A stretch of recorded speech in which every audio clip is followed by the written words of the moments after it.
Hey guys, welcome back to this week's poll here on Comic Relief Cast. I'm your host Jake. And I'm Josh. Hey Jake, got a cool question for you. Dude, are you just gonna... What are we reading? I guess you are.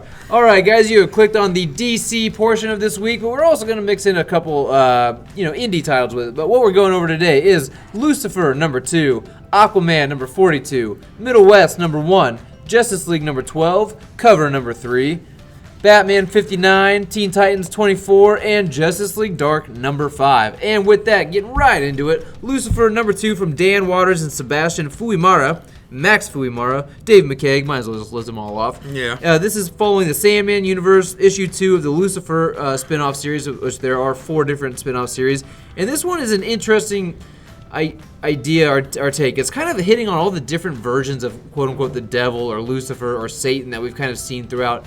This issue kind of focuses a little bit more on the Christian God, or not the Christian God, but the Christian version of Satan and Lucifer. Going back to Middle Age times, medieval times.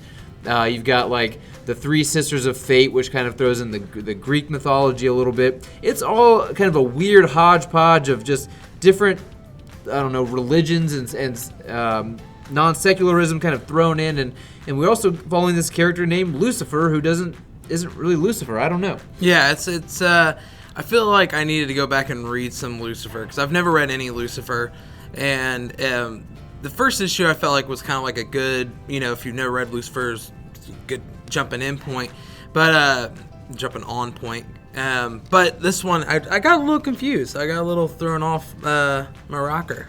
Yeah, this one seems to be, I don't know, for this one I actually was able to kind of cling onto a little bit better. It was like this idea that the writer is kind of trying to say, like, hey, when you don't mess with things in the natural order, just let things play out. Once you do mess with the natural order, that's when you kind of quote-unquote let the devil in, right?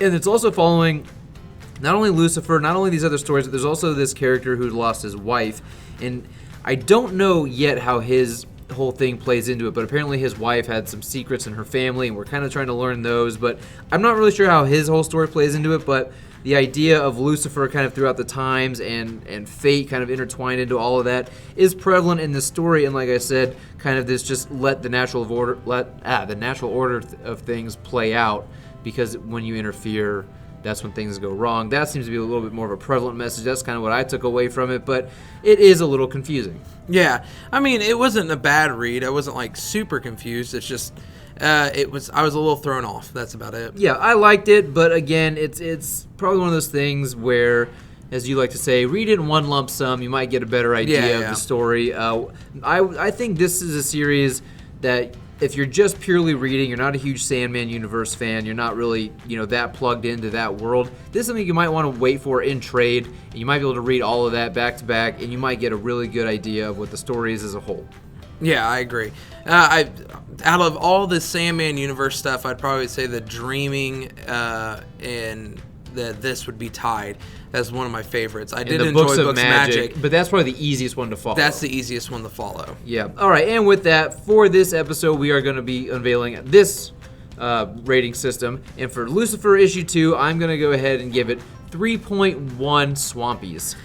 I'm going to go with a 2.75 Swampies. All right, and Josh is moving on to Middlewest, number 1 by Scotty Young and Jorge Corona. I'm Corona, and I'm actually surprised you decided to pick up a Scotty Young book at all. Well, I don't like Scotty Young's art, but I'm curious by his writing, and I'm kind of glad I did that, because this is actually a pretty fun book. It's based on this kid named Abel, who lives in the Middlewestern states, and it's dealing with him and his father.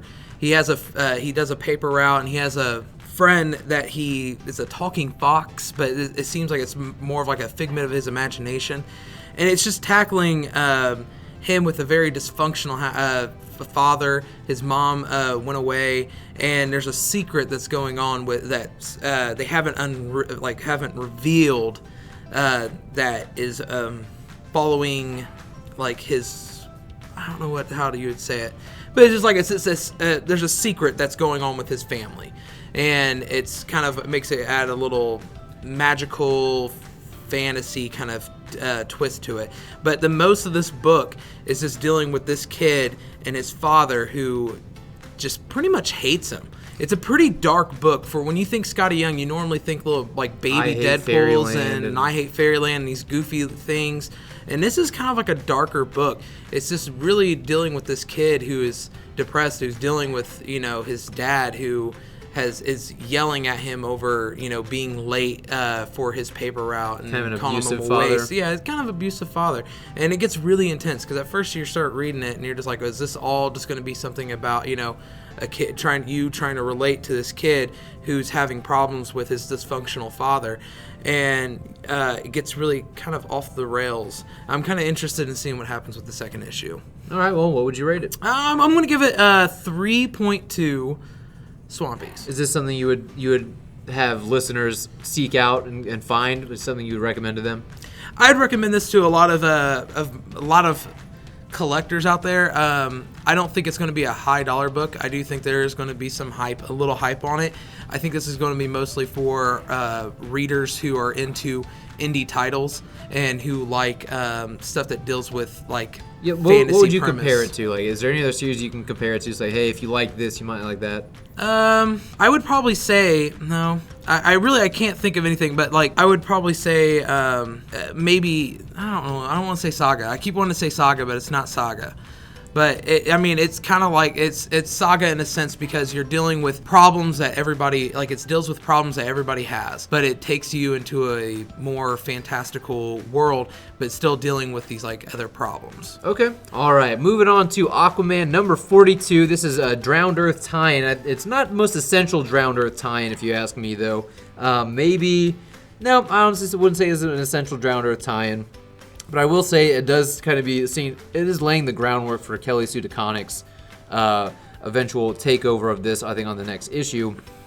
And what I liked about this book is it kind of takes away from the big spectacle elements of Drowned Earth, and it kind of focuses a bit more on just Arthur Curry as a character.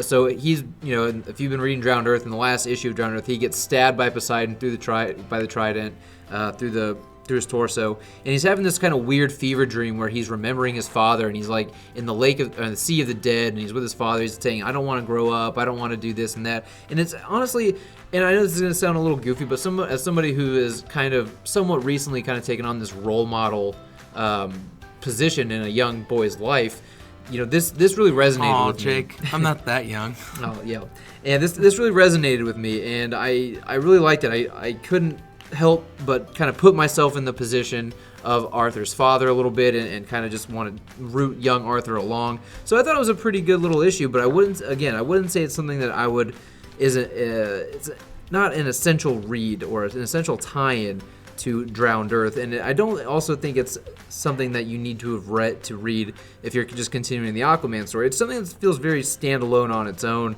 I don't think you get a whole lot of extra knowledge or information in this book to carry with you in the next book that we're going to be talking about. But for this, it resonated with me. I don't think this is an issue for everybody. I don't think it's an essential tie-in for Drowned Earth. So if you're trying to get the Drowned Earth miniseries, this isn't something that you need to go out of your way to pick up. But if you're a completionist like I am, it is something you're going to want. But for the issue, for me, I'm going to go ahead and give it 3.6 Swampies. I really did dig it. But moving on to Justice League issue 12, which is a Drowned Earth tie-in, or part 3. This is an essential read to the Drowned Earth stuff. So what do you think about this, Josh? I know you read it as well. As a person who hasn't read the actual Drowned Earth stuff other than what's in the Justice League, because that's all I'm reading, I was actually kind of surprised. I thought I would be very thrown off because I didn't read the Aquaman Justice League Drowned Earth one-shot. So I thought I'd be thrown off, and I actually wasn't too thrown off. And one thing that really bums me out about the Justice League is I like it when Tynion is writing it. When Snyder is writing for it, I'm just not a fan. So I like, as a person who hasn't been following the Drowned Earth stuff, like, you know, reading all the tie-ins and reading all the parts, I wasn't very lost in this book, surprisingly. The one thing that did bug me was the art did keep switching over, but the art, it made sense for some moments, and I don't know what artist it is that does. There's these few pages where like Aquaman is fighting with Poseidon, and it kind of lingers on towards the end. That artist, he has a very unique style. It looks like paintings. It almost kind of reminds you a little bit of like a Middleton or Matina, but maybe not as clean. Yeah, and at times it looks really good, and then there's other times where it just does not work. When it's showing, like Flash or, Aquaman at certain points, it just does not work. Yeah, this is a book that, it's weird. Like you, have not been a fan of Snyder on Justice League, and I've been enjoying more of the Legion of Doom, James Tynion stuff, but this is actually one of the weaker installments from James Tynion, in my opinion. Yeah. He's having trouble for me. Here's the thing. He has to kind of pick up the baton from where Snyder leaves off. So I think he's kind of written into a corner. There are certain things in this book I think are really cheesy. What goes on with Batman in this book I think is super cheesy. Lex Luthor, Cheetah, what they're all doing seems really just not a part of the story in any way. No, but see, that's one thing I do enjoy about that is going back to what this Justice League storyline is supposed to be about. Right, I know, but it's very distracting from the Drowned Earth stuff. This is very much a Part 3 Drowned Earth tie-in, and so it's not an essential part for me of the Drowned Earth stuff. They're trying to tie it in with the stuff from Poseidon and everything else, but I don't know, it didn't really work for me, and the thing that bothered me the most is how quickly this seems to just kind of wrap everything all right. up. It's Part 3, it doesn't say it's the finale. I know there is one more issue that's going to wrap everything up, but this seems to be tying a nice little neat bow on everything, and you never get the feeling that, oh man, everyone's going to come out of this, changed. I'm pretty sure everyone's coming out of this thing pretty unscathed. Like this is going to be very inconsequential. It's not going to be something that is earth shattering for the Justice League. It's just going to basically change things for Aquaman, and it's just in time, of course, for the Aquaman movie. That's one thing that I was reading. Like I said, I haven't been reading any of the Drowned Earth stuff, but sorry. But the one thing was how the ending was.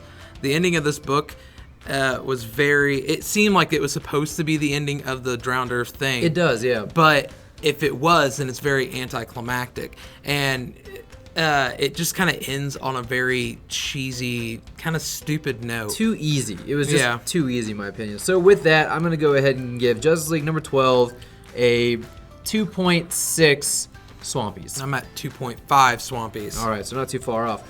All right, moving on to Cover from Brian Michael Bendis and David Mack, and this is issue 3, and it's still continuing on the kind of, artist who gets invited to a convention, kind of runs into this girl who's a counterterrorism operative, and, he's like kind of thrown in the fray. This book is a little all over the place, especially if you're reading from the beginning. You're going to be like, what the hell's going on? But then it kind of catches its feet and reminds you of what you were reading in the last issue. But what I like, when this book thrives, in my opinion, when it's at its best, it's when it seems to be making commentary on being a comic book writer or an artist, somebody who's involved in the industry. That's the stuff I really, really like. The other stuff I'm not too keen on, but when it's doing that, it's talking about, you draw comic books, you write comic books. I mean, what do you do with the rest of your day? It's like stuff like that where Bendis, I think, really, really thrives, and I think this book should focus a little bit more on that. But it is trying to tell a story, and the story it's telling, I'm not that interested in. It is trying to kind of sow these seeds of interest and intrigue and mystery, but I'm not really as concerned with that as much as I am just like, I like to hear the kind of meta criticism on the comic book industry, and that's where I think this book shines. What did you think? I agree. The book, the main story of it was a pretty cool premise, but now I'm finding myself getting bored with it. Right, because it's just stretching it out. Yeah, I mean, at first I thought, oh, this is a good premise, but now it's taking away the fun part of the book, which is the being able to link, like, okay, well, that's David Mack and this is Brian Michael Bendis, right, like characters, and but it is kind of fun at certain points because like there's a character that's introduced. Well, we was introduced in the last book, but they actually reveal his name and everything, and you kind of get this premise that they're kind of poking at somebody over at Marvel. Yeah, maybe. I mean, it's definitely supposed to be somewhat of a metaphor for the way writers and artists approach their stuff and how they can either agree or disagree on how to approach a book. Yeah. How you're known for certain works and how maybe subsequent works weren't as popular or well received. It's stuff that I'm like, I like that is in this book like that, but there are other things that I'm just like, man, you can really just do without it. Yeah. So with that, I'm going to go ahead and give Cover issue 3, 2.7 Swampies. I'm actually right there with you. I'm at 2.75 Swampies. All right. Moving on to Batman number 59 by Tom King and Mikhail Janin. I don't know. This was actually a pretty good book. Okay, cool. I'm glad to hear that because at first, I was like, oh, okay, so Jake was really hating on the last issue, but this one I thought was a damn good book. It was. I like the fact that Batman is not infallible in this book. That he seems to be making a lot of mistakes. He's fucking up, and everyone's kind of finally getting on him about it. They're like, hey, we're kind of done giving you a pass. I like the angle that the Penguin is playing right now. I don't even know if he's really playing an angle. I really think he's being genuine, but because he's such a smarmy little son of a bitch, you don't really know full well what he's doing. And we see Batman's anger is you find out that the past few, from this issue, that the past few issues after, I'd say probably after 50, after the wedding, after that he is letting his anger pretty much consume him. Yeah, it used to be like this depression and this dwelling on his parents' death now it's a whole new thing. Now he's just angry. Right, and at the world. I think it's King kind of going about the stages of grief almost. Batman's story through these almost 60 issues have somewhat been like stages of grief, and I think he's also really clinging on to this manifesto of breaking the Bat. Something that Bane talked about doing in Nightfall, and we've heard in The Dark Knight Rises, breaking the Bat. That's what's happening. There's this slow burn of just kind of making Batman crack at the seams until he just finally breaks. And this is one of the better installments in that series and telling that story, because this is almost uncharacteristic of Batman. Don't see Batman kind of losing his cool the way he does in this book, and I like that. But the negatives, I don't like the way this book ended. It was extremely predictable. I knew exactly how this book was going to end because Batman's always right. And that was the twist I didn't want. Yeah, I thought it was very predictable, but I feel like also the other issues kind of hand that over to being predictable. Yeah, and I would like something maybe more along the lines of Mr. Miracle almost for Batman. Do something a little bit more adventurous. Don't play it so safe. I just feel like Batman is one of these untouchable characters for DC. So it's like DC telling Tom King, hey, do not fuck up the status quo too much. This is still Batman. He's our flagship character. I want to see a story in the main Batman titled series where you do mess up Batman. You do see him just get totally screwed. Yeah, I would like to see a Batman just finally... because if you think about, Batman's history, he's had nothing but, shit. He does all this stuff to be good, but then he has all this shit that happens to him. And especially with just the past few, since issue 50, for the past almost 10 issues, it's been nothing but horrible things happen to the guy. Right. And it's just I want to see Batman officially lose his cool, he does in this book. But I want it where it's something that almost changes who he is as a person forever. Yeah, he almost goes too far in this book, and there's one thing he does in this book that I was like, wow, okay, that surprised me, but go further with it. Push the boundaries a little bit further. Yeah. But with this book, I'm gonna give Batman issue 59 3.3 Swampies. I'm at 3.5 Swampies. All right. Moving on to Teen Titans issue number 24 from Glass and Chang. If you guys have been listening, you know that Josh and I have really been enjoying this new Teen Titans series. Back in issue, was it 18? 21. Was it 21? Really? It's only been 2021. No, it's been more than 3 issues. No, it's been, it might be about 18, but I thought it was 20, and I thought Titans was 22. Well, either way, it's got a new creative team on it, new lineup, everything. I've really been liking this series. I haven't really found a bad issue in the lot, and this one just gets better and better. One thing I noticed about this book is they are not a cohesive team yet. They're not really a family yet, but you can tell they're getting there. But what I like, again, is that each member of the team has their own secrets. Everyone's hiding something. They're all not being very upfront about it, and you can kind of feel that underneath the rest of the book. Everyone's got this thing that they're not really willing to share with the team. They're not really willing to be team players because there's just this obstacle each of them have keeping them from kind of, convalescing into, is that the right word? Into a cohesive team that works as a team unit. The only one that I think is just kind of face value is Roundhouse, and he's a character I like, but he can be a little over the top. But I really dug this book. I do too. I absolutely have been loving this Teen Titans run since they've switched up the team and the creative team. And the one thing that I like is like what you said. I noticed is that they're not a cohesive team, but also at the same time, they're a bad team. They're not very good as a team. No. Like they're not a very good team, and it's to the point that I almost hope that they don't become a good team. I mean, I would like it for them to struggle and them to keep making mistakes and keep making secrets, because then it adds this new form of drama, because we always get these team books where everything's perfect. Like it may be the first few times it's not, but then after a while they all end up working very well together and like it's all perfect. And like some afternoon special. Yeah, but other than that, I mean, this book has been killer. And then the cool thing about this book is like, mostly with most comic books, you always have like, you know, they get into some kind of trauma or they get into some kind of trouble and then they get out of it and then they save the day and blah, blah, blah. This is like all them just stuck in under a building and debris and just them talking amongst each other for majority of the issue and being able to keep you entertained when there's no action. That's pretty awesome. Well said, yeah.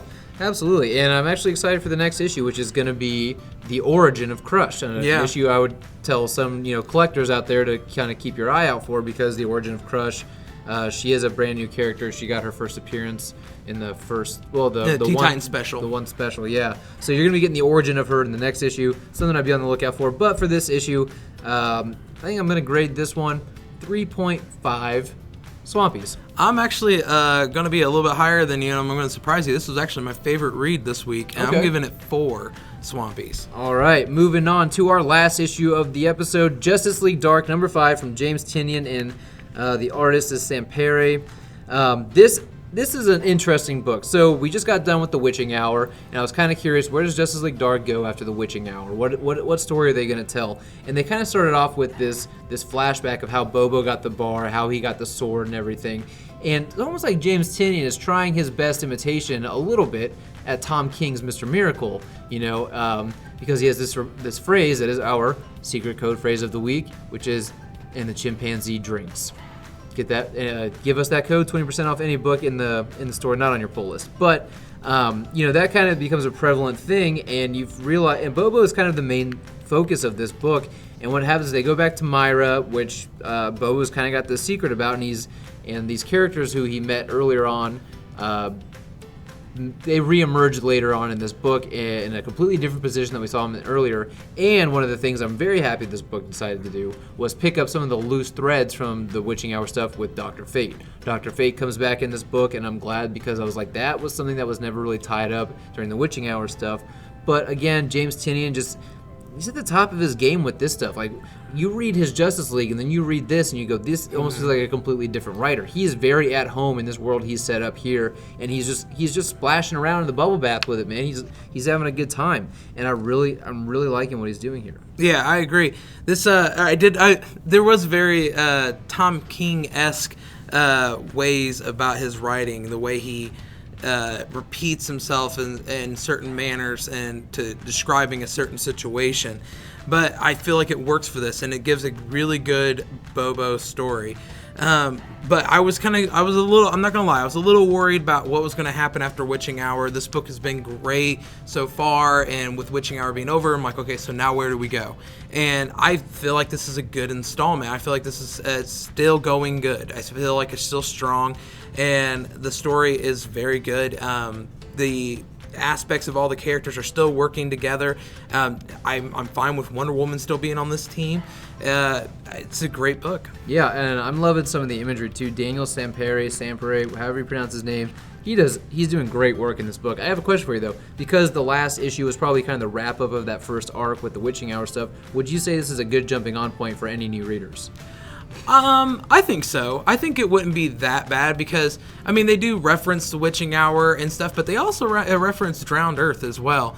So I think that it wouldn't be a bad one, because the main thing is they don't seem. I'm trying to think of the words, guys. I'm sorry, it's been a long day. But yeah, I think it wouldn't be a bad jumping on point. Yeah, I'm there with you. I think that this would not be a bad place to start reading if you were not able to get into the first 4 issues, into the witching hour stuff. I think this is something that you can jump on. You kind of glean from context clues, kind of what the story is about and where it's all going. Because sure, it's dealing with a little bit of the aftermath, but it's also starting very much its own new arc while carrying over just a little bit of the baggage from the last one. So I'm gonna kind of reveal that this was my favorite read for this episode, and I'm gonna give this one 4.15 Swampies. That's good. Yeah, I'm at 4.0 Swampy. So Okay, so you give the same as you would Teen Titans. Teen Titans was a little bit higher. I thought you said 4.0. I said 4.5. Oh, okay. Yeah. I'm gonna go back on the recording and find out. But- Maybe I said 4.0, but if I did, Teen Titans is still my favorite read. If it was just I thought it was kind of cool how they could make it so entertaining yet not action packed. I thought that was kind of cool. But yeah, this one was still up there. Yeah. All right, guys. That is all we've got for you this week here on the DC / the indie stuff that we decided to cover. This is also the Thanksgiving week here in the States. So, guys, happy Thanksgiving to any of our listeners out there who are going to be listening to this before Thanksgiving. If you're listening afterwards, I hope you guys filled your bellies. You had a good day with family, friends, whoever. But if you made it this far, guys, hit that thumbs up button for us. If you didn't like what we had to say, go ahead and hit thumbs down button. That's what it's there for. Share it with any of your comic book reading friends. Comment below. Let us know if you guys have read these comics already, if you plan on picking any of these up, if we've sparked some interest, or maybe you decided against picking up any of the books after listening to us. And, of course, as always, guys, subscribe to the channel. We hit over 800 subscribers from last week. We really appreciate all the support. Now we're going to be making our way, hopefully, to 900. But happy Thanksgiving. Take care. Gobble, gobble.